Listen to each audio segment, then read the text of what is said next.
cacophony of languages no one really hears.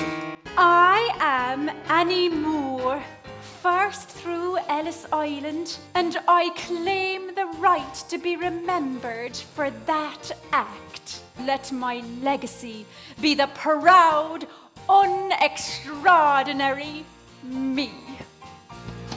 Yes, I believe we will, though the ghosts around me wail. The price was much too high, and I, ever brave to the last, determined to succeed. A legacy and the future guarantee. A legacy